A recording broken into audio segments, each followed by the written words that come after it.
عليكم ورحمة الله وبركاته. الحمد لله نحمده ونستعينه ونستغفره ونعوذ بالله من شرور أنفسنا ومن سيئات أعمالنا. من يهده الله فلا مضل له ومن يضلل فلا هادي له. وأشهد أن لا إله إلا الله وحده لا شريك له وأشهد أن محمدا عبده ورسوله. أما بعد فإن خير الحديث كتاب الله وخير الهدي هدي محمد صلى الله عليه وسلم وشر الأمور محدثاتها وكل محدثة بدعة وكل بدعة ضلالة وكل ضلالة في النار. فأعوذ بالله من الشيطان الرجيم. بسم الله الرحمن الرحيم.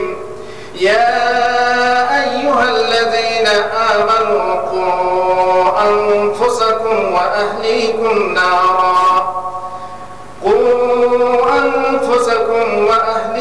نارا وقودها الناس والحجارة عليها ملائكة غلاظ شداد لا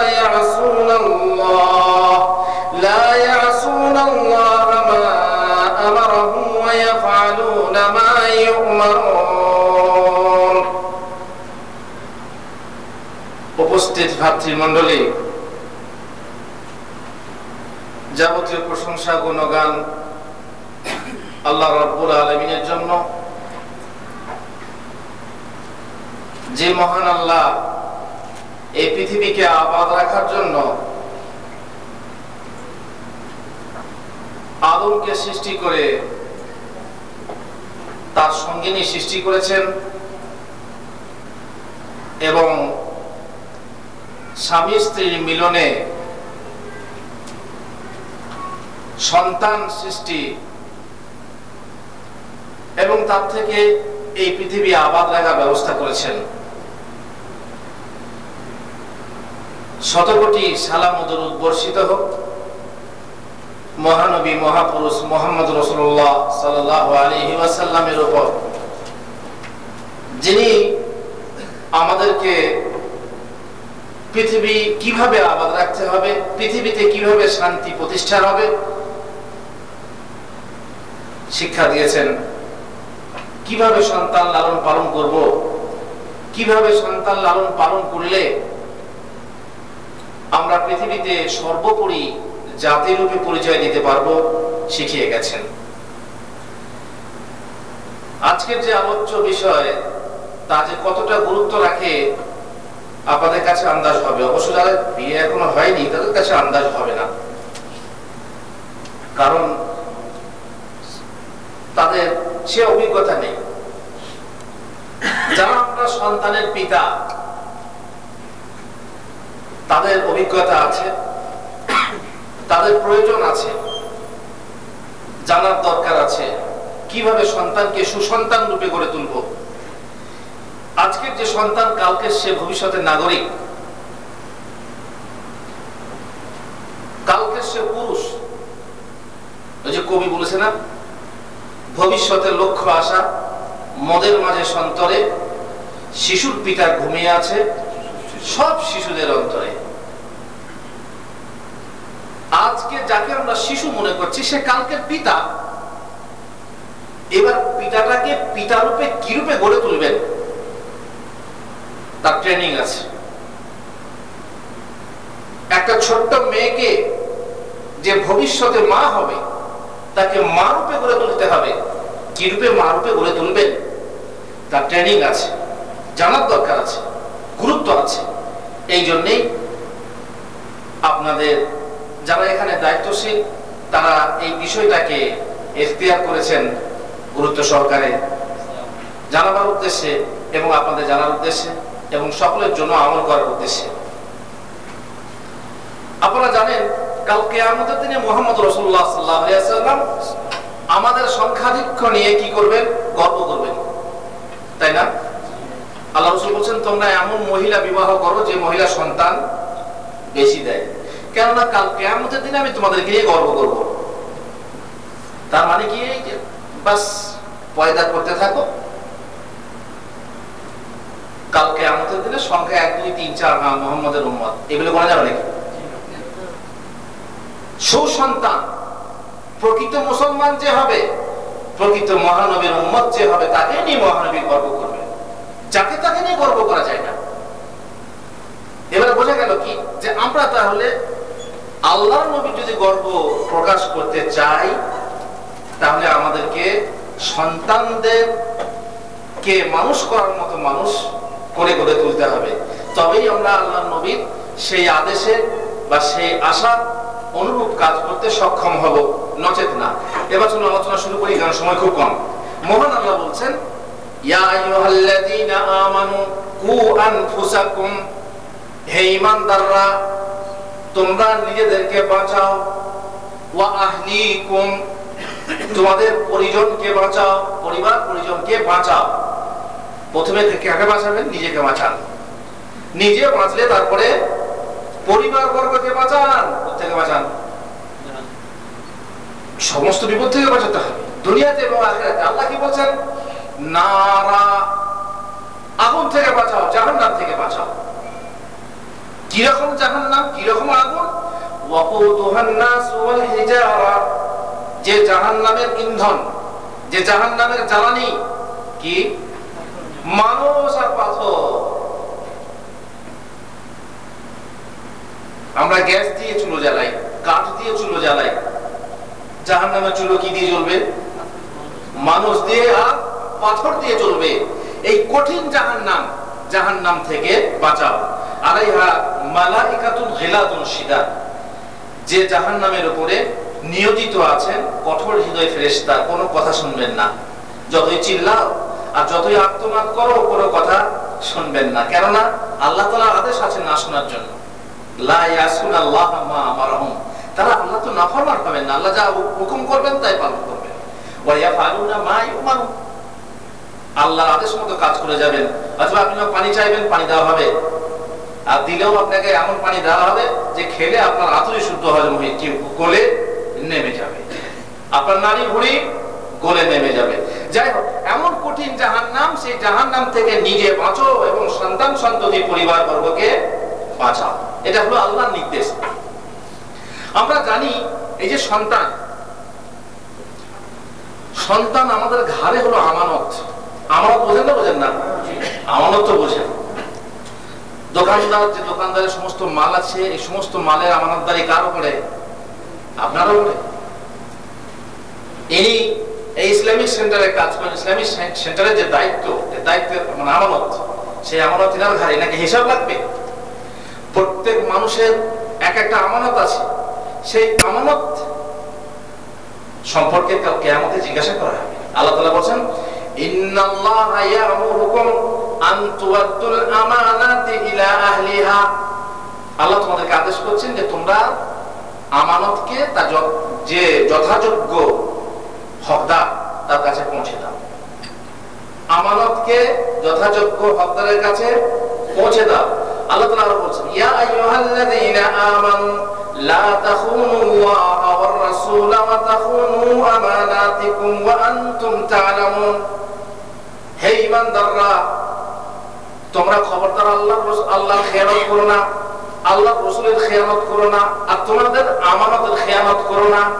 জেনে শুনে আমানতের খেয়ানত করো, তা হবে না। আল্লাহ তাআলার তরফ থেকে সন্তান তোমাদেরকে দেওয়া কি? আমানত। এই আমানতের খেয়ানত করা নিষেধ। আর মুহাম্মদ রাসূলুল্লাহ সাল্লাল্লাহু আলাইহি ওয়াসাল্লাম বলেন, আলা কুল্লুকুম রাঈন ওয়া কুল্লুকুম মাসউলুন আন রাঈয়াতি, জেনে নাও, সাবধান, শোনো, তোমাদের প্রত্যেককেই হলো কি? আমানতদার, দায়িত্বশীল। প্রত্যেককে দায়িত্বশীল, আর প্রত্যেকের দায়িত্বশীলতা সম্পর্কে কাল কিয়ামতের দিনে প্রশ্ন করা হবে। যে ঘরের মুরব্বী, ঘরের যে পিতা, সেই ঘরের যত পরিবার পরিজন আছে তাদের সম্পর্কে তাকে জিজ্ঞাসা করা হবে। মহিলাকে জিজ্ঞাসা করা হবে স্বামীর ধন সম্পর্কে। তাহলে স্বামী কামিয়ে নিয়ে আসে, মহিলার হাতে ছেড়ে দেয়। অবশ্য অনেক পুরুষ দেয় না, আর না দেওয়াটাই উচিত। আজকাল যে ঘটনা ঘটছে, স্ত্রীর নামে ব্যাংকের খাতা খুলে দেখা যাচ্ছে স্ত্রী আর ঘরে নেই। ঘটনা সত্য না মিথ্যা? সাবধান, খুব সাবধান, খবরদার এরকম কাজ করেন না, ডোর ছেড়ে দিয়েন না। তো ভালো স্ত্রীর কথা বলছি, যে ভালো স্ত্রী আল্লাহ দেওয়া এক সম্পদ। পৃথিবীর সব থেকে বড় সম্পদ কি? আল্লাহ দেওয়া স্ত্রী, সতী স্ত্রী, পতিব্রতা স্ত্রী। স্ত্রী হাতে মাল দিলেন, এই মালের রক্ষণাবেক্ষণের দায়িত্ব কার? স্ত্রী। কাল কিয়ামতের দিনে স্ত্রীকে জিজ্ঞাসা করা হবে, তুমি স্বামীর মাল কিভাবে, তোমার স্বামীর সংসারে, বিশেষ করে স্বামী যখন ঘরে থাকে না তখন ছেলে মেয়ের দায়িত্ব কার ঘাড়ে? স্ত্রীর ঘাড়ে। স্ত্রীকে কাল কিয়ামতের দিনে প্রশ্ন করা হবে। এভাবে প্রত্যেকটা তোমরা দায়িত্বশীল এবং দায়িত্বশীলতা সম্পর্কে কাল কিয়ামতের দিনে প্রশ্ন করা হবে, জিজ্ঞাসা করা হবে। সন্তানের গুরুত্ব কি? হুজুর, আমরা যে সন্তান মানুষ করছি, এই সন্তানের কোনো লাভ আছে নাকি মানুষ করে? প্রথমত মানুষ চিন্তা করে যে সন্তান লালন পালন করলে আজকে আমি যুবক আছি, কাল বৃদ্ধ হয়ে যাব, আর যখন আমাকে লাঠি ধরে হাঁটতে হবে, কামায় অক্ষম হয়ে যাব, তখন সন্তান আমার দেখাশোনা করবে। কিন্তু এই আশা অবশ্য সবারই পূরণ হয় না। হয় নাকি? না, সবারই পূরণ হয় না। 7টা 8টা সন্তান থাকা সত্ত্বেও পুরো একাই মরে। তবুও মুসলিম হিসাবে যে তার নিজের সন্তানকে সন্তান রূপে গড়ে তোলে, সুসন্তান রূপে, মুসলিম রূপে গড়ে তোলে, সে কিন্তু ঠকে না। সে সন্তানের সাহায্য বৃদ্ধকালে পায়। এই একটা আশা, দুনিয়ার আশা। আর আখিরাতের একটা বড় আশা আছে। সেই আশাটা কি? মুহাম্মদ রাসূলুল্লাহ সাল্লাল্লাহু আলাইহি ওয়াসাল্লাম বলছেন, মানুষ যখন মারা যায় তখন তার সমস্ত আমল বন্ধ হয়ে যায়, আর কবরে গিয়ে কোনো আমল নেই, মধ্যকালে আমল নেই, আখিরাতে আমল নেই। তবে হ্যাঁ, আমলের এমন কিছু আমল আছে যে আমলের সব জারি থাকে। নম্বর 1 কি? সাদকায়ে জারিয়া। নম্বর 2 কি?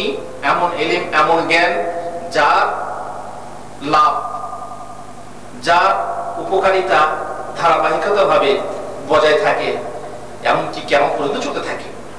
আর নম্বর 3 নেক সন্তান, যে সন্তান বাপের জন্য দোয়া করে, রব্বির হামহুমা কামা রাব্বায়ানি সাগীরা, রব্বিগফিরলি ওয়া লিওয়ালিদাইয়া ওয়া লিল মুমিনিনা ইয়াওমা ইয়াকুমুল হিসাব। এই সন্তান, এমন সন্তান তুমি ছেড়ে যাও যে সন্তান কাল তুমি মারা যাওয়ার পর তোমার জন্য হাত তুলে দোয়া করবে।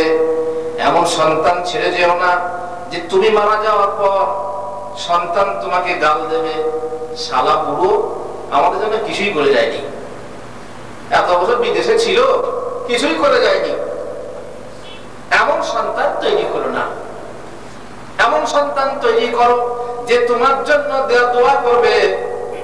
কখনো কখনো মুমিন যদি জান্নাতবাসী হয়, হঠাৎ করে দেখবে তার জান্নাতের মর্যাদা বেড়ে গেছে, স্তর বেড়ে গেছে। অবাক হয়ে প্রশ্ন করবে যে এটা কেন হলো? তখন ফেরেশতারা বলবেন, তোমার অমর সন্তান তোমার জন্য ইস্তেগফার করেছে, দোয়া করেছে। বুঝলেন? তার মানে এটা আমরা বুঝতে পারি, যদি কোনো বাপ কবরে আযাব ভুগতে থাকে আর তার ছেলে যদি দোয়া করে, রব্বির হামহুমা কামা রাব্বায়ানি সাগীরা, যেমন আমাকে ছোট অবস্থায় প্রতিপালন করেছে, বড় রহমত দিয়ে প্রতিপালন করেছে, তুমি সেই রকম রহমত তাকে করো। কিয়ামত কাল, কবরে কাল আব্বার আযাব ঠান্ডা হবে না? হবে না? অবশ্যই ইনশাআল্লাহ আল্লাহর ওয়াদা হবে। বোঝা গেল কি যে সন্তান লালন পালন করে আমাদের লাভ আছে, আর সন্তান লালন পালন করার একটা বড় গুরুত্ব আছে। আচ্ছা, এই যে সন্তান লালন পালন করবো কি করে হুজুর? কি করে সন্তানকে সুসন্তান রূপে গড়ে তুলবো? খুব তাড়াতাড়ি করে বলছি। নম্বর 1, প্রথমত সন্তান লালন পালন, সন্তানকে সুসন্তান রূপে গড়ে তোলার জন্য সন্তানের মাকে ভালো রূপে নির্বাচন করতে হবে। যাকে তাকে মা রূপে এখান সেখান থেকে তুলে নিয়ে এলেন, তার থেকে আপনি নেক্সট সন্তান কামনা করবেন, এটা হতে পারে না। নিম গাছে কি আঙ্গুর ফল হয় নাকি? জি, আমরা গাছে আম হয় নাকি? আমরা বলেন, আমরা গাছে আম কেন হবে? আপনি সুসন্তান কামনা করেন, আর সুসন্তানের বীজটা আপনি গ্রহণ করলেন কিসের? ভাইজান, কাক পালিয়ে মুরগির ডিমের আশা করা যায় না। অতএব আপনি আপনাকে একটা ভালো স্ত্রী গ্রহণ করতে হবে। হুজুর সেটা তো অন্য ব্যাপার, ওটা বিবাহ দাম্পত্যে আছে, পরে নেবেন আপনারা। আর যদি কোনোদিন সুযোগ দেন আবার ইনশাআল্লাহ কিভাবে স্ত্রী গ্রহণ করবেন আমি আপনাদেরকে বলবো। মানে ভালো স্ত্রী গ্রহণ করতে হবে সন্তানের জন্য। অবশ্য মুহাম্মদ রাসূলুল্লাহ সাল্লাল্লাহু আলাইহি ওয়াসাল্লামের নির্দেশও আছে, তাখাইয়ারুল মুতাফিকুম ফানকিহু লাকিফা ওয়ানকিহু ইলাই, মানে যথাযোগ্য স্ত্রী তুমি গ্রহণ করো যাতে করে তোমার সুসন্তান হতে পারে। যাই হোক, আপনারা জানেন মুহাম্মদ রাসূলুল্লাহ এই নির্দেশও দিয়েছেন যে মহিলাকে 4টি গুণের কারণে বিবাহ করা হয়। কে বলতে পারবে কি কি? 4টি গুণের কারণে বিবাহ করা হয়। তার ধন দেখে, তার রূপ দেখে, তার বংশ দেখে, আর তার দিন ধর্ম দেখে। মুহাম্মদ রাসূলুল্লাহ সাল্লাল্লাহু আলাইহি ওয়াসাল্লাম বলছেন, তুমি কোন মহিলাকে শুধু এই জন্য বিবাহ করো যে সে দিনদার, রূপ থাকে থাক না থাক, ধন থাকে থাক না থাক, তার বংশ থাক অথবা না থাক, যদি তার দিন আছে, দিনদারি হলো বড় বংশ। সব থেকে বড় বংশের নাম কি? ইসলাম, দিন। যদি সে মহিলার পর্দা আছে, পরহেজগারি আছে, নামাজ পড়ে খালাস এবং দিনকে মেনে চলে, সেই মহিলাকে তুমি গ্রহণ করো। তার রূপ চাই থাক না থাক, ধন চাই তাই না পাও আর না পাও। কিন্তু আমাদের আজকাল বর্তমানে বিবাহ করা হয়, কোন জায়গায় বেশি পাওয়া যাবে? এখন নগদ নগদ না পাওয়া গেল, শ্বশুর মারার পর যেখানে বেশি পাওয়া যাবে সেখানে গিয়ে একটু ছোপ বুঝে কোপ মারা হয়। এই যে সমস্যা, এই সমস্যার ফলে সমাধান আপনি সুসন্তান গড়ে তুলতে পারবেন না। বেশ, আপনি জানেন যে মায়ের হাতে গড়বে মানুষ। মা যদি সে সত্য হয়, মাই তো এই জগতে প্রথম বিশ্ববিদ্যালয়। প্রথম বিশ্ববিদ্যালয়কে মায়ের কোল। মায়ের কোলটাই যদি খারাপ হয়ে যায় তাহলে আপনি সেই শিশুকে ভালো করে তৈরি করতে পারবেন না। প্রথমে শিশু চুরি শিখে তো মায়ের কাছ থেকে শিখে, আর যদি ভালো শিখে মায়ের কাছ থেকে শিখে। একটা ছেলে হঠাৎ করে একটা পেঁয়াজ নিয়ে এলো, কোথেকে আনলি বাবা? দে রান্না হবে বাবা। কিন্তু জিজ্ঞাসা করলো, আরে কোথেকে আনলি? কার দোকান থেকে আনলি না তার জমি থেকে তুলে আনলি? জিজ্ঞাসা করে না। মাছ নিয়ে এসছে, বড় মাছ নিয়ে এসছে। মাশাআল্লাহ, ভালো মাছ। কোথা থেকে আনলে? অমুকে পুকুরে ধরে নিয়ে এলাম। দে আজকে হুজুরের পালি আছে মসজিদে, দে ওই মাছ রান্না করে হুজুরকে খাওয়ানো হয়। হুজুর তো হারাম খাই, কি করবে না? মা জিজ্ঞাসা করলো না যে অমুকের পুকুর থেকে মাছ নিয়ে এলি, চুরির মাছ। জিজ্ঞাসা করলো না, অথচ একটা থাপ্পড় দিত, কেন মাছ আনলি? যা মাছ ফেরত দিয়ে। তাহলে সে ভবিষ্যতে চুরির লাইনটা, চুরির যে একটা ট্রেনিং সেটা পেত না। মায়ের কাছ থেকে চুরির ট্রেনিংটা ধীরে ধীরে পেয়ে যাচ্ছে সন্তান। মোট কথা, মায়ের গুরুত্ব বড় আছে। মা যদি ভালোভাবে আপনি গ্রহণ করতে পারেন তাহলে জানবেন যে আপনার সন্তান সুসন্তান হবে। আপনারা একটা ঘটনা জানেন, হযরত ওমরের কাছে একটা লোক এসে বলল, হুজুর কি আর বলবো, আমার ছেলে আমার কথা মানে না, আমার ছেলে নাফরমান হয়ে গেছে। কি রকম নাফরমান? হাগো ছেলে, তোমার কথা সত্য বলেছো? হ্যাঁ হুজুর, আপনি বলেন আমিরুল মুমিনিন, একজন সন্তানের কি অধিকার আছে বাপের কাছে? তো বললেন যে বাপ তার মা গ্রহণ করবে, সুন্দর ভালো, আর তাকে কোরআন শিক্ষা দেবে, আর তার নাম ভালো রাখবে। তো বললেন আমিরুল মুমিনিন, আল্লাহর কসম করে বলছি আমার মাও ভালোভাবে গ্রহণ করেনি, আমার মা একজন কৃতদাসী, আর আমার নামও ভালো রাখেনি। আমার নাম রেখে জোয়াল, যার বাংলা মানে হয় গুগুরে বোকা। আমার তো সেন্টু চান্টু ঘন্টু বিল্টু চুন্টু করে নাম আছে। হ্যাঁ, এই যে আজে বাজে নাম মারাই লিখে থাকে। মা বা আদর করে রাখতে গিয়ে এমন খারাপ হয়ে যায় যে ভবিষ্যতে সেই নাম সৌদি আরবে দূরের কথা নিজের গ্রামে প্রকাশ করতে, বিশেষ করে যে একটা প্রতিষ্ঠানের লোক হলে প্রকাশ করতে লজ্জা লাগে। তো আমার নাম কুকুরে পোকা রেখেছে, আর কোরআন শরীফের একটা অক্ষর শিক্ষা দেয়নি। হযরত ওমর বললেন যে তুমি তোমার সন্তান অবাধ্য হওয়ার আগে তুমি তোমার সন্তানের অবাধ্য হয়েছ, তুমি তার অধিকার পালন করনি, অতএব তোমার সন্তান তোমার অধিকার কিভাবে পালন করবে?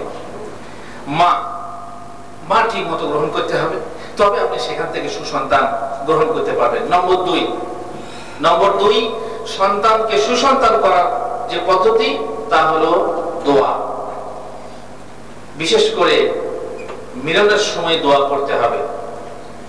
মিলনের সময় বিসমিল্লাহ আল্লাহুম্মা জান্নিবনা শাইতান বলে যে দোয়া আছে, সেই দোয়া পড়লে আল্লাহ রাসূল সাল্লাল্লাহু আলাইহি ওয়াসাল্লাম বলছেন যদি মিলনের সন্তান হয় তাহলে শয়তান তার কোনো ক্ষতি করতে পারে না, তার মানে সে ভালো সন্তান হবে। বুঝতে পারলেন? আচ্ছা, আর নম্বর 3 ওই একই কথা, আল্লাহর কাছে সুসন্তান চাইতে হবে। অবশ্য না চাইতেও অনেকে পেয়ে যায়, কিন্তু চাইতে হবে আল্লাহর কাছে। কি বলে চাইতে হবে? রব্বি হাবলি মিনাস সালিহিন, রব্বানা হাব লানা মিন আজওয়াজিনা ওয়া যুররিয়াতিনা কুররাতা আয়ুন ওয়াজআলনা লিল মুত্তাকিনা ইমামা। এই দোয়া তো পড়েন, ইনশাআল্লাহ অনেকে পড়েন। প্রত্যেক নামাজের শেষে পড়বেন, সালাম ফেরার আগে। রোজ দোয়া তো বিদআত, দোয়া বিদআত হলে কি হলো? দোয়া করা জায়গা আছে না?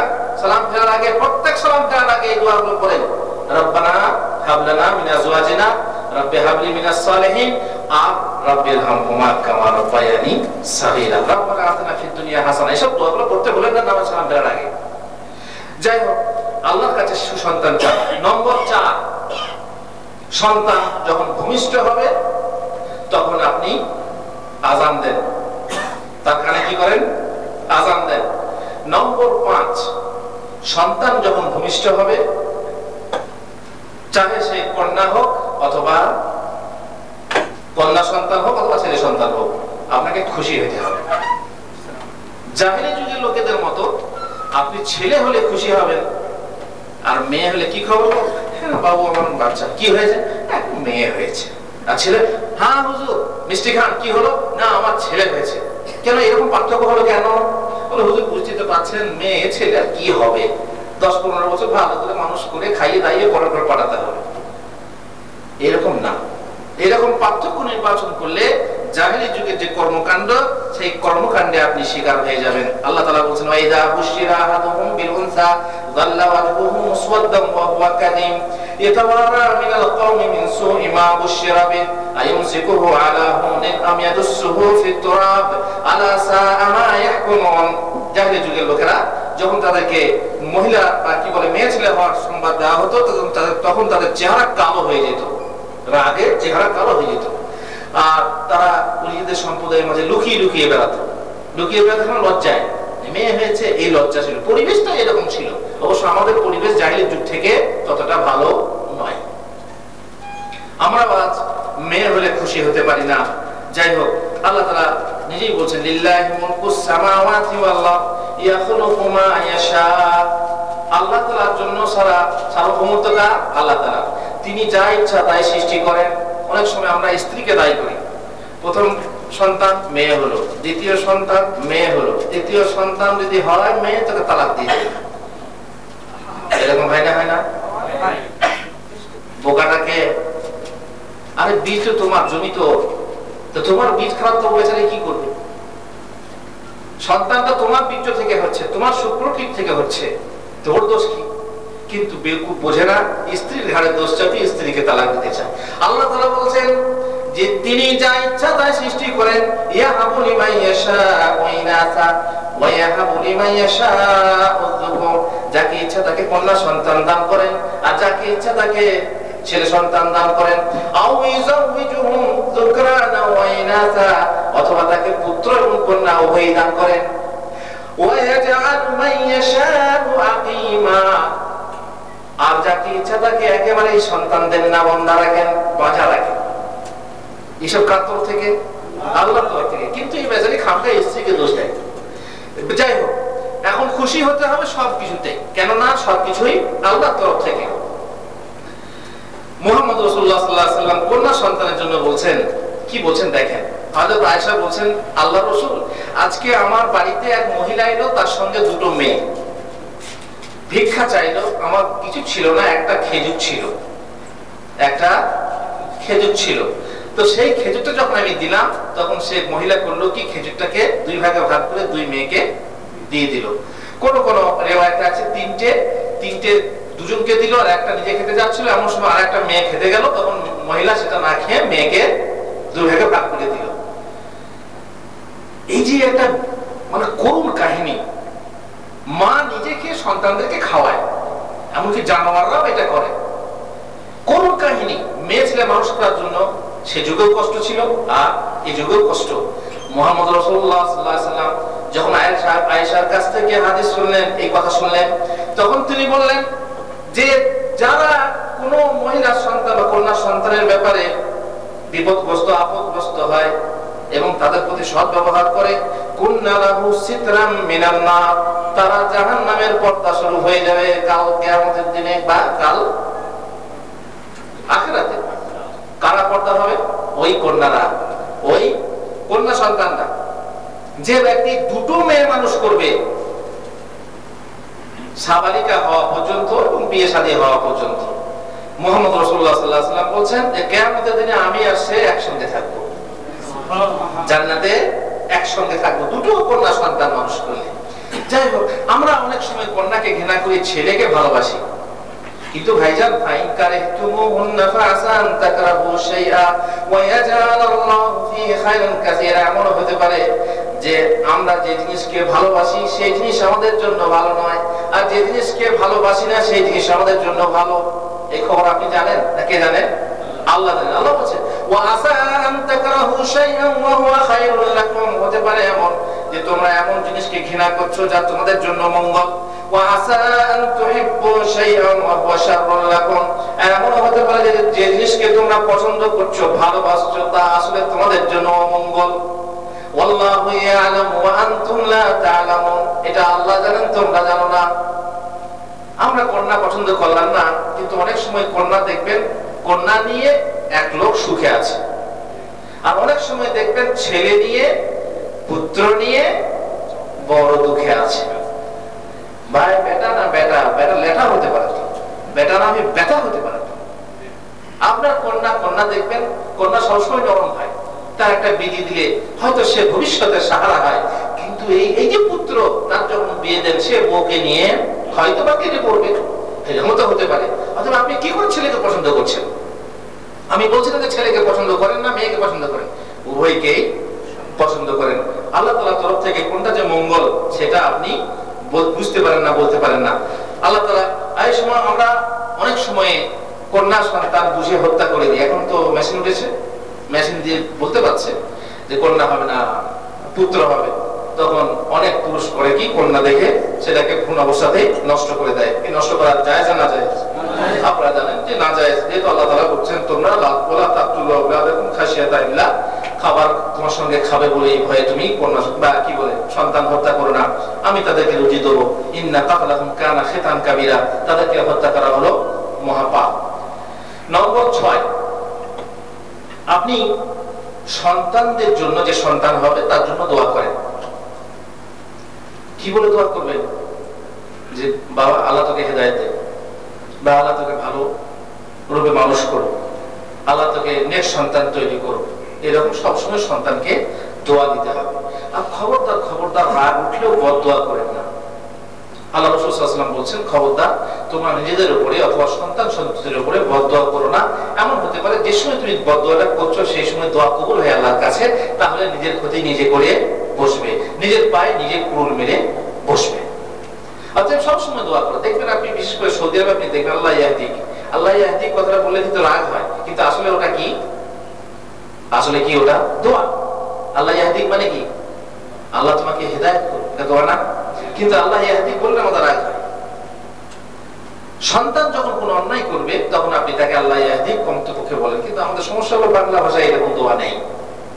তবে যদি আরবিটাই অভ্যাস করে নেন তো রাগও মিটলো আর তার সঙ্গে সঙ্গে বদদোয়া হলো না, দোয়াও হয়ে গেল। আর যদি বাংলা ভাষায় শব্দ ব্যবহার করেন তো অনেক সময় খালে যা, ডালে যা, এই যা, বাজ পরে মঠ যা, জহরে যা, কবরে যা, বিভিন্ন বদদোয়া আছে।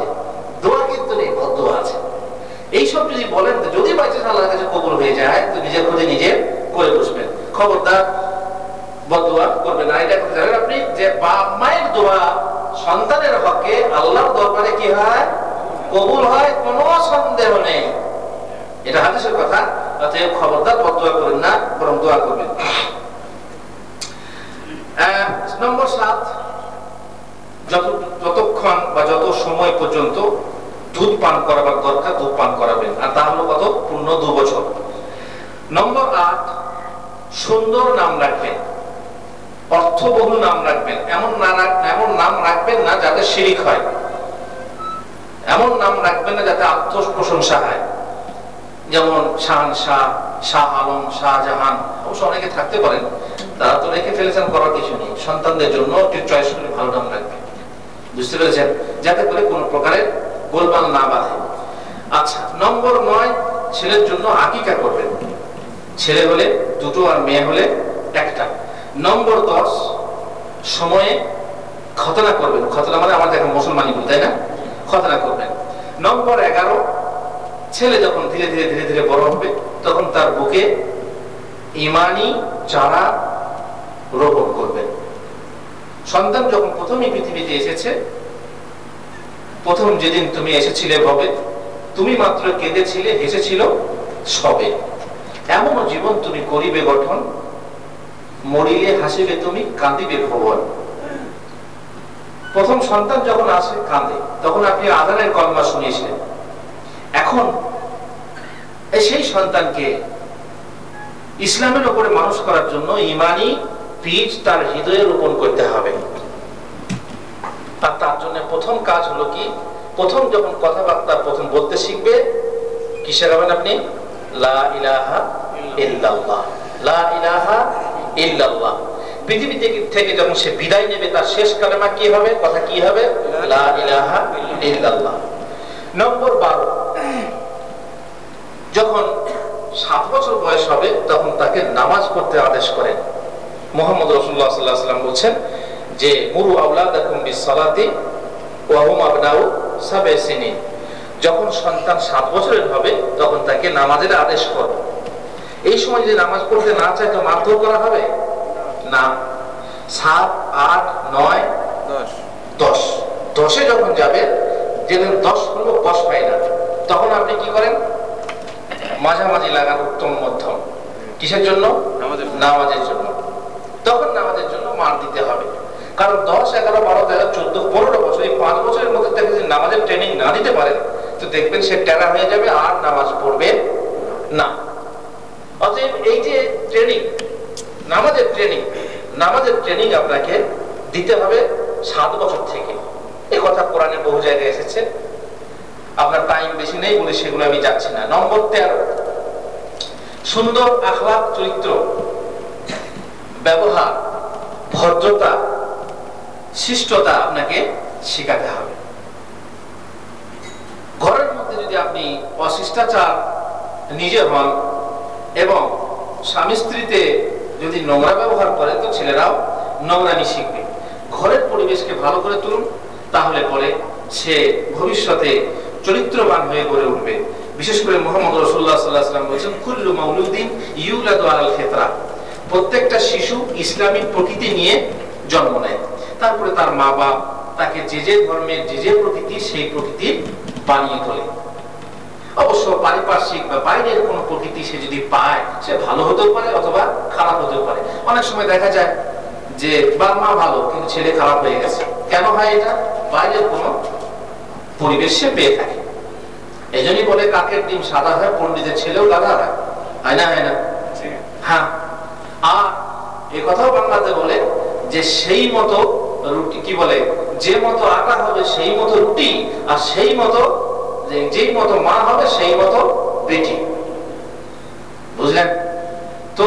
কথাই বলে যে মা গুণে ঝি যেমন দুধ গুণে ঘি হয়ে থাকে। এটা কোদালের চাপ যেমন হয়, চাপ সেরকম হয় যেমন কোদাল হয়, আর সেরকম ছেলে হয় যেরকম বাপ হয়। এই যে বিভিন্ন কথা আছে বাংলাতে, কথার কিন্তু দাম আছে। সুতরাং আপনারা যেমন হবেন আপনার ছেলে সেরকম হবে, এটাই হলো স্বাভাবিক। কিন্তু বাইরের কোন পরিবেশ যদি সেই ছেলে পায়, তো আপনারা ভালো হলে ছেলে খারাপ হতে পারে, কিংবা আপনারা খারাপ হলে ছেলে ভালো হতে পারে। কিন্তু আপনাকে সোজা পথ গ্রহণ করতে হবে, সেটা কি? ভালো পথ। বেশ। নম্বর 14, নোংরামি, সমস্ত রকমের যে সমস্ত চরিত্র আছে নোংরামি, তার থেকে তাকে দূরে রাখতে হবে। নম্বর 15, আপনি বাড়িতে যে ভাষা ব্যবহার করবেন সেই ভাষা যেন মার্জিত ভাষা হয়। মানে এক এক পরিবেশের এক এক ভাষা আছে। যে ভাষা বাড়িতে বলা হয় সে ভাষা কিন্তু সমাজে বলা হয় না। কিন্তু আমরা যদি সন্তানকে মানে আদর্শ রূপে গড়ে তুলতে চাই, তাহলে বাড়িতে আপনাকে স্বামী স্ত্রীতে সেই ভাষা ব্যবহার করতে হবে যে ভাষা সাধারণত সমাজে বলা হয়। এটা হলে হবে কি, এই দুই রকম ভাষা শিখতে হবে না, বাড়িতে একরকম বলার জন্য আর সমাজে একরকম বলার জন্য। এটা অনেক সময় কন্ট্রোল করতে পারবে না ছেলে, ছোট শিশু কন্ট্রোল করতে পারবে না। কিন্তু আপনি যদি বাড়িতে এটা পরিবেশটা তৈরি করেন, অভ্যাসটা তৈরি করেন, দেখবেন সন্তান বাড়িতে যেমন বলছে বাইরেও সেরকম বলছে। তখন বাইরে মনে করে না, ছেলেটা খুব শিষ্ট, খুব ভদ্র ছেলে, এর মা বাপ নিশ্চয়ই ভদ্র। নম্বর 16, আপনি নিজে আদর্শ হয়ে ছেলেকে শিক্ষা দেন। তার মানে আপনি কথার থেকে কাজে বেশি পরিণত করে ছেলেকে শেখান যে বাবা এই করতে হয়। যেমন আপনি যদি ছেলেকে বলেন বাবা বিড়ি খাস না, বিড়ি খাস নাকি, সিগারেট খাস নাকি, হারাম, আর ও তখন ফুস করে টান দিচ্ছে, ছাড়ছে, তো এটা কেমন হলো? নিজে আদর্শ হলো না, অথচ ছেলেকে আদর্শ বানাতে চায়। অনেক সময় দেখবেন কেউ ডাকতে এলো, লে তোর আব্বু ঘরে আছে রে, তখন আপনি হয়তো তার সঙ্গে দেখা করতে চান না, আপনি তো বলে বলবে আব্বু ঘরে নেই, বলে আব্বু বলছে আব্বু ঘরে নেই, এরকম হয় না? হয় না? আপনি আপনার ছেলেটাকে শিখালেন যে বলগা আব্বু ঘরে না, ঘরে আছেন, আপনি কি মিথ্যা শিখালেন। এই যে একটা মিথ্যা তার ব্রেনে বসে গেল, সে ভাবলো যে এটা এরকম বলা চলে, আস্তে আস্তে মিথ্যা বলা অভ্যাস তার গড়ে উঠবে। এটা কিন্তু আদর্শের শিক্ষা না। আদর্শ শিক্ষা হলো যে আপনি অন্তপক্ষে ছেলেকে দূরে রাখবেন সেই জিনিস থেকে, জিনিসটাকে আপনি খারাপ মনে করেন। স্বামী স্ত্রীর ঝগড়া, স্বামী স্ত্রীর ঝগড়া তো প্রায় হয়েই থাকে, ঘটি বাটি একসঙ্গে থাকলে টুংটাং হয়েই থাকে। আর সবসময় তো মিষ্টি খেলে একটা টক টক খেতেও হয়, মাঝে মাঝে টক খেলে তবে একটু স্বাদটা ফিরে আসে। তো স্বামী স্ত্রীর ঝগড়া যদি অশ্লীল পর্যায়ে পৌঁছে যায়, তো অন্তপক্ষে যেন ছেলেদের সামনে না হয়। যদি ছেলেদের সামনে হয় তাহলে জেনে রাখবেন যে ছেলেরা কিন্তু আপনাদের কাছ থেকে খুব শিক্ষা নিচ্ছে, ভুল শিক্ষা এবং ভুল ধারণা নিচ্ছে, ভবিষ্যতে কিন্তু তারা খারাপ হয়ে যেতে পারে। বেশ, আপনি নিজের স্ববিরোধিতা থেকে দূরে থাকবেন। নম্বর 17, স্ববিরোধিতা থেকে দূরে থাকবেন। সিগারেটের প্যাকেটে কি লেখা থাকে? ধূমপান স্বাস্থ্যের পক্ষে ক্ষতিকর, ধূমপান বিষ পান। কিন্তু সেই বেউকুফি সিগারেট গুলোকে কি করছে? প্রচার করছে। ডাক্তার যদি বলে সিগারেট খেয়েও না, নিজে খাচ্ছে। এগুলো হচ্ছে স্ববিরোধিতা। এই স্ববিরোধিতা দেখলেও সন্তান কিন্তু কুধারণা নেবে, তাতে কিন্তু আপনার শিক্ষা ঠিক মতো হবে না, ছেলে আদর্শবান হয়ে গড়ে উঠবে না। নম্বর 18, যখন আপনি ছেলের জন্য, সন্তানের জন্য কিছু ওয়াদা করবেন, সেই ওয়াদা কিন্তু সবসময় পালন করবেন। ওয়াদা খেলাপি করলে ছেলেও কিন্তু আপনার ওয়াদা খেলাপি শিখে নেবে। আর মিথ্যা বলা, ওয়াদা খেলাপি করা কাদের আলামত? মুনাফিকদের আলামত। নম্বর 19, ঘরে যত রকমের নোংরা জিনিসপত্র আছে দূর করবেন। বিশেষ করে ভিডিও, যদি নোংরা ফিল্ম হয়, নোংরা ফিল্ম আপনি কি করবেন? ক্ষমতা ঘরে রাখবেন না। না হুজুর আমি এমন জায়গায় রাখি ছেলেরা বুঝতে পারে না, আমি ঠিক আমি দেখি, স্বামী স্ত্রী দেখি, তারপরে আবার লুকিয়ে রেখে দিই, ছেলেরা বুঝতে পারে না। কিন্তু আপনি যখন ঘরে থাকেন না, তখন আপনার ছেলে যে আপনার থেকে কত বড় চালাক আপনি এটা কল্পনা করতে পারেন। ও ঠিক খুঁজে খালি বের করে দেখে সে আবার লুকিয়ে রেখে দেবে, আপনি কিন্তু টেরও পাবেন না। খবরদার এরকম করেন না, নোংরা জিনিস খবরদার ঘরে রেখেন না। ডিশ ফিশ ঘরে নিয়ে এসে ডিশ ফিশ যদি ঘরে রাখেন তো সর্বনাশ। আপনারা শুনেছেন এই সৌদি আরবের ঘটনা যে ভাই বোনে ব্যবচার হয়ে যাচ্ছে ডিশ দেখতে দেখতে, নোংরা ফিল্ম দেখতে দেখতে। তাহলে আপনার ছেলে, আপনি এইসব নোংরা জিনিস আপনি ঘরের ভিতরে রাখবেন কি করে? হুজুর আমি স্বামী স্ত্রী দেখছেন, কিন্তু ছেলেদের অবস্থা কি হচ্ছে? আর স্বামী স্ত্রী দেখবেন কেন? অশ্লীল জিনিস দেখবেন কেন? এই কথাগুলো খেয়াল রাখতে হবে। ঘর থেকে নোংরামি দূর করতে হবে। কিন্তু হুজুর এই যে ভিডিও ভিশিআর, যে টিভিটা একটা পরিবেশ গড়ে উঠেছে, এমনকি আপনারাও ব্যবহার করছেন, তাহলে এখন করা যায়টা কি? ঠিক আছে আপনি ঘরে রাখেন, কিন্তু বিকল্প ব্যবস্থা নেন। নোংরা জিনিসের বদলে ভালো ভালো জিনিস নিয়ে আসেন। গান বাজনা ছাড়া ফিল্ম আছে না নেই? আছে। অশ্লীলতা ছাড়া ফিল্ম আছে না নেই? আছে। অশ্লীলতা, নোংরামি এবং গান বাজনা ছাড়া কার্টুন আছে না নেই? সেগুলো ব্যবহার করে। এই যে বক্তৃতার ক্যাসেট নিয়ে গিয়ে দেখা, ছোট ছোট বাচ্চাদের গজল, ইসলামিক গজল সঙ্গীত আছে, সেগুলো নিয়ে গিয়ে দেখা। একটা জিনিস দূর করতে হবে, তার একটা বিকল্প নিয়ে আসতে হবে। তো এই বিকল্প আপনি ঘরে তৈরি করেন, ছেলেরা মানুষ হবে ইনশাআল্লাহ। নম্বর 21, 20 বললাম যে বিকল্প ব্যবস্থা তৈরি করতে হবে। নম্বর 21 হলো যে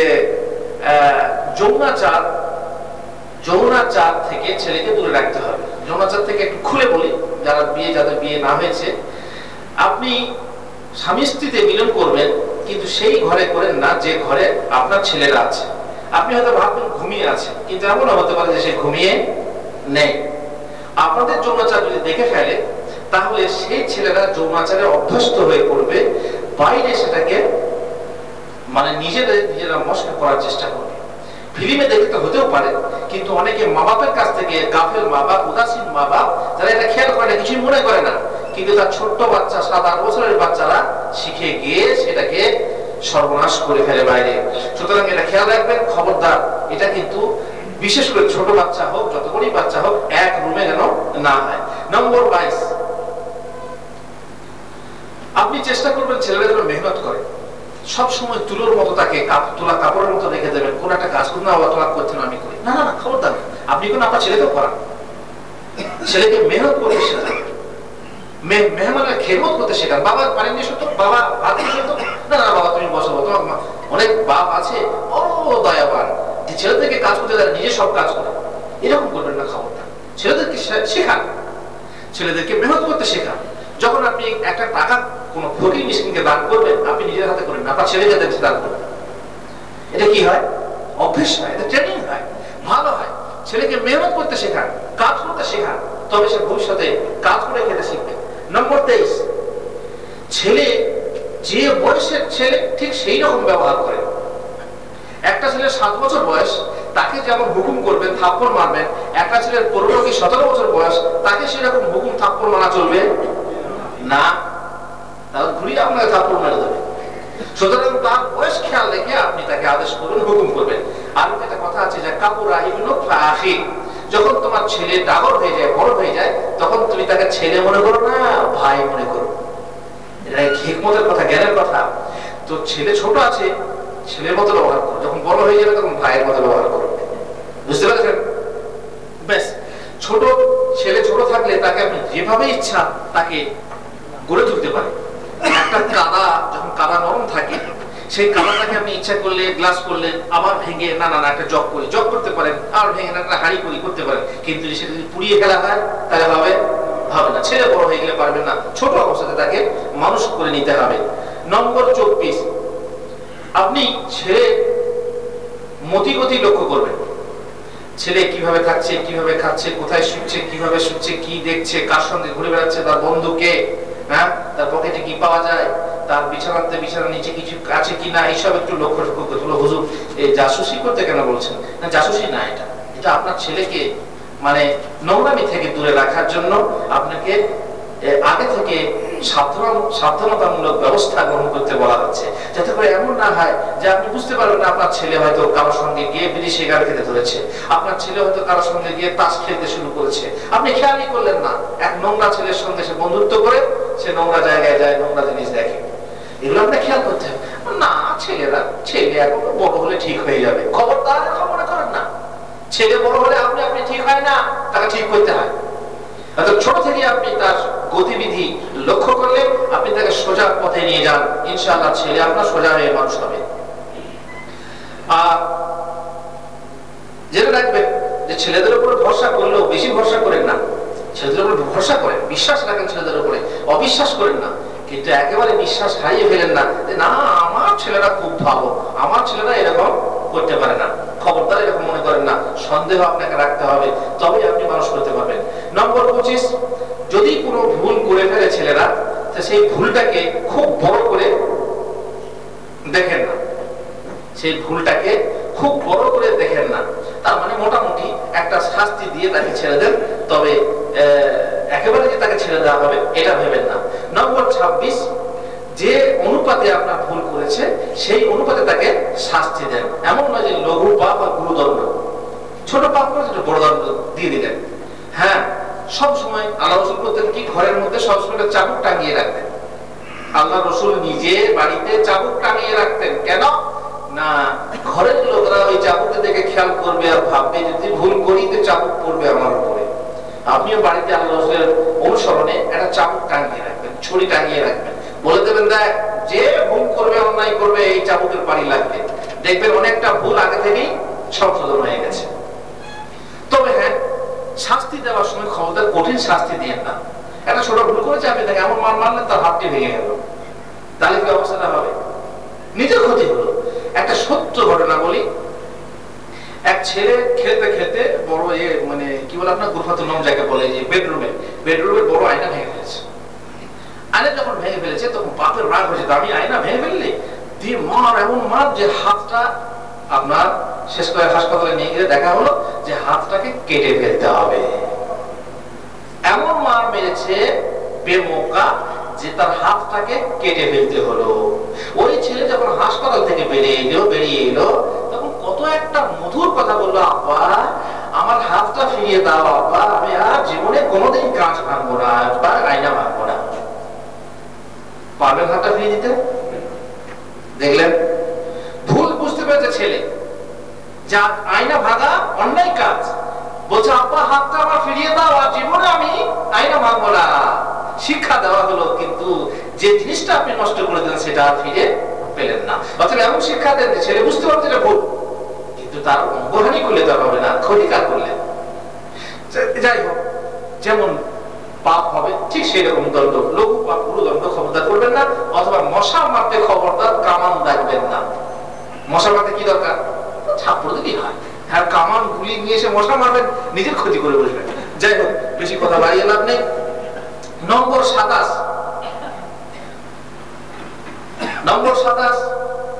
খবরদার ছেলেকে বেশি লাই দেবেন না। লাই দেওয়া পর্যন্ত বড় অন্যায় করেছে, বড় ক্ষতি করেছে, কিছুই বললেন না।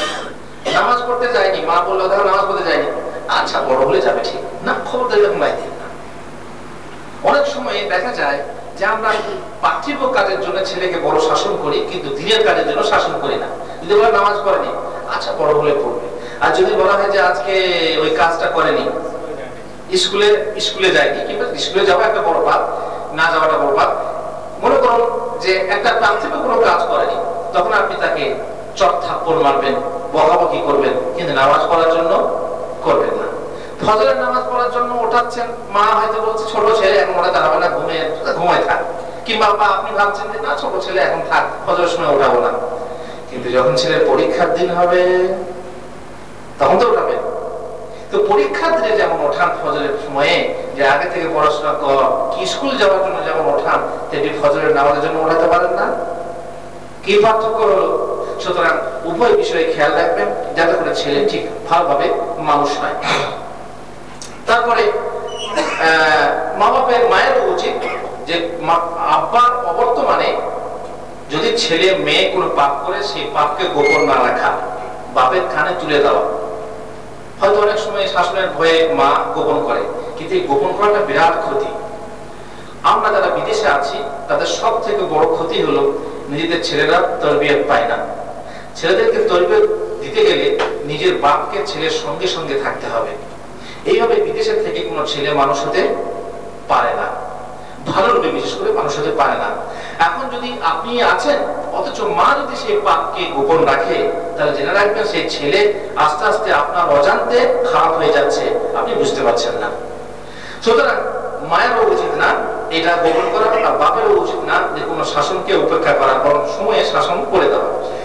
ছেলে যখন মাদ্রাসা যাওয়ার বয়স হবে, স্কুলে যাওয়ার বয়স হবে, তখন সঠিক মাদ্রাসা বা সঠিক স্কুল নির্বাচন করবেন। কোন শিরকি বিদাতি মাদ্রাসায় পাঠাবেন না, এবং কোন মিশনারি বা মিশনী যাকে বলে, মিশনারি না মিশন যাকে বলছে আর কি, এই যেমন রামকৃষ্ণ মিশন আছে, এনজিও গুলোর মাদ্রাসা স্কুল আছে, এইসব জায়গায় যদি না ইংরেজি শিখাও, ছেলেকে ইংরেজি পড়বে, ভালো ইংরেজি শিক্ষা, কিন্তু ভালো ইংরেজি শিখতে শিখতে ছেলে আরো কিছু শিখে যাবে, সেটা আপনি হয়তো বা বুঝতে পারবেন না।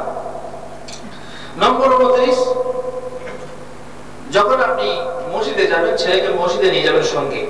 যখন কোনো এই ধরনের জলসা জলসা আসবেন, ছেলে বাচ্চাকে সঙ্গে করে নিয়ে আসবেন। কিছু বুঝুচ্ছেন না, হবেটা কি, এটা অভ্যাস থাকবে যে হ্যাঁ এই ধরনের মজলিসে যেতে হয়। কিছুই তো বুঝবে না ছোট বাচ্চা, কিন্তু তবু তার একটা অভ্যাস থাকবে যে আব্বার সঙ্গে আমি জলসাতে যেতাম এবং এই জলসা শুনতাম, এবং আস্তে আস্তে দেখবেন ঠিক সময়ে সময়ে সময়ে যখন ধীরে ধীরে বড় হচ্ছে, আর সে এই মজলিসে আসায় অভ্যস্ত হচ্ছে। নম্বর 30, সাবালক হলে বিয়ে দিতে দেরি করেন না। অনেক সময় না ছেলে বড় হোক, ছেলে ডিগ্রি করুক, ছেলে নিজের পায়ে দাঁড়াক, তারপর বিয়ে দেবো, কিন্তু এটা করেন না। করলে পরে হবে কি, যদি কোনো দুর্ঘটনা ঘটে তাহলে সেটা আপনার জন্যই ঘটবে, আর জেনে রাখবেন তার একটা পাপ কিন্তু আপনার ঘাড়ে এসে বসবে। অতএব এরকম খবরদার করেন না। সুযোগ এলে, সময় এলে ভালো বউ পেলে বা ভালো জামাই পেলে সঙ্গে সঙ্গে বিবাহ দিয়ে দাও। আল্লাহ রাসূল সাল্লাল্লাহু আলাইহি ওয়াসাল্লাম বলছেন, যখন তোমরা এমন লোক পাও যে লোকের চরিত্র সম্পর্কে তুমি, দিন সম্পর্কে তুমি সন্তুষ্ট, সঙ্গে সঙ্গে বিয়ে দাও। এরকম না করলে ফাসাদ আড়ি পৃথিবীতে মানে আপনার কি সৃষ্টি হবে? বিঘ্ন সৃষ্টি হবে, বিচ্ছিন্ন কি বলে আপনার বিপদ সৃষ্টি, আপদ সৃষ্টি হবে। সুতরাং সময়ে বিয়ে দিতে খবরদার ভুল করবেন না। নম্বর 31, ছেলে মেয়ে বা ছেলেদের মাঝে ইনসাফ করতে হবে। এই ছেলেটাকে বেশি ভালোবাসেন, ওকে বাসবেন না। একে দুটো জামা, ওকে একটা জামা, একে দুজোড়া জুতো, ওকে এক জোড়া জুতো, এর জন্য দুটো কলম, ওর জন্য একটা কলম, এরকম করবেন না খবরদার। যার যেমন প্রয়োজন তাকে ঠিক সেই পরিমাণে সমান চোখে আপনি দেখবেন। একে যে কাপড় দিয়েছেন ওকে সেই কাপড় দেবেন। একে আপনি টেলিকট দেবেন আর ওকে সুতি দেবেন, তা চলবে না। আপনি সমান চোখে দেখবেন। একে যদি আপনি একটা হাদিয়া দেন ওকেও হাদিয়া দেন, এইভাবে আর কি। নম্বর 32, ছেলেদেরকে ভালোবাসবে এটা শেখাতে হয় না, ছেলেরা সবাই সবাইকে ভালোবাসে। তবে অনেকে ছেলেদের প্রতি রূঢ় ব্যবহার দেখায়, একটা চুম্বন পর্যন্ত করে না। আল্লাহ রাসূল সাল্লাল্লাহু আলাইহি ওয়াসাল্লাম কাছে একজন এসে বলল, আমার এতগুলো সন্তান আছে, আমি কাউকে চুমু দিই না। তো আল্লাহ রাসূল বললেন, তোমার হৃদয় থেকে যদি আল্লাহর রহমত ছিনিয়ে নেয় তোকে কি করবে? যাই হোক, রহমত করা, ছেলেদের প্রতি দয়া করা, ছেলেদেরকে আদর করা, ছেলেদেরকে স্নেহ করা। এবং আল্লাহ রাসূল সাল্লাল্লাহু আলাইহি ওয়াসাল্লাম কখনো কখনো ছেলের জন্য ঘোড়া হতেন, ঘোড়া ছেলে পিঠের উপরে চাপতো। নামাজ পড়তে পড়তে যদি কোনো শিশু তার মানে পোতারা পিঠে চেপে যেতেন, তো চট করে সিজদা থেকে উঠতেন না। সাহাবীরা বলতেন, কি হয়ে গেল, সিজদা থেকে উঠেন না কেন? তো কেউ মাথা তুলে দেখতেন যে তার পিঠে একটা ছেলে বসে আছে, হোসেন কিংবা হাসান বসে আছে। তাহলে ছেলেদেরকে সুন্দর করে গড়ে তুলতে হলে ছেলেদের সঙ্গে ছেলেমি করতে হবে, ছেলেদের সঙ্গে সেরকম ব্যবহার করতে হবে। কখন আপনি ঘোড়া সাজেন, অসুবিধা কি? ঘরের ভিতরে কে ঘোড়া সাজা দেখছে আপনাকে? তো ছেলেদের সঙ্গে এরকম ব্যবহার করলে ছেলেরা ভালো হয়ে মানুষ হয়। নম্বর 33, যখন ছেলেদের জন্মদিন আসবে, মানে গত বছরে যে বছর জন্ম হয়েছে সেই বছরের জন্মদিন পালন করবেন, কারণ জন্মদিন পালন করা হলো সুন্নত। আবার আমি ভুল বলে দিলাম, জন্মদিন পালন করা সুন্নত, কিন্তু ইহুদি ও নাসারাদের সুন্নত, আল্লাহ রাসূলের সুন্নত না। এটা ইহুদি এবং খ্রিস্টানদের সুন্নত, যারা হ্যাপি বার্থডে টু ইউ বলে ছেলেদের জন্মদিন পালন করে, মোমবাতি নিভায় এবং কেক কাটে খাওয়ায়। এটা হচ্ছে ইহুদি এবং খ্রিস্টানদের সুন্নত। আর শেষ কথা বলে রাখি, কারণ সময় শেষ হয়ে গেছে না। যাদের সন্তান নেই, সন্তান না থাকার জন্য সন্তান চাইতে হবে কার কাছে? নাকি কোন বাবার মাজারে গিয়ে? বাবার মাজারে গিয়ে চাইলে কি হবে? শিরক হবে, শিরক হবে। আর যদি সন্তান নাই হয়, তো সন্তানের পিপাসা মেটানোর জন্য অন্যের সন্তানকে নিয়ে মানুষ করা যাবে। পোষ্যপুত্র নিয়ে রাখা যাবে। পোষ্যপুত্র রাখলে ইসলামে নেই পোষ্যপুত্রের প্রথা। আল্লাহ রাসূলের আসার সাথে সাথে এই পোষ্যপুত্রের প্রথা কি হয়ে গেছে? বাতিল হয়ে গেছে। আপনি মনে করেন আপনার সন্তান নেই, আপনি ভাইয়ের সন্তানকে নিয়ে মানুষ করছেন, একটা মেয়ে নিলেন কিংবা ছেলে নিলেন। ছেলে যখন বড় হবে তখন ওই ছেলের সঙ্গে আপনার যে স্ত্রী, তার দেখা সাক্ষাৎ হারাম না হারাম? হারাম। মানে হুজুর চাচির সঙ্গে বিয়ে হয় না, হয় না? মামির সঙ্গে বিয়ে হয় না, হয় না? আপনার অনেকে অবাক হবে, চাচির সঙ্গে বিয়ে হয় নাকি? চাচির সঙ্গে বিয়ে হারাম। চাচা মারা গেলে চাচির সঙ্গে বিয়ে হয় না, হয় না? হবে। চাচা যদি চাচিকে তালাক দেয় তারপর বিয়ে হয় না, হয় না? হবে না, হবে না? হবে।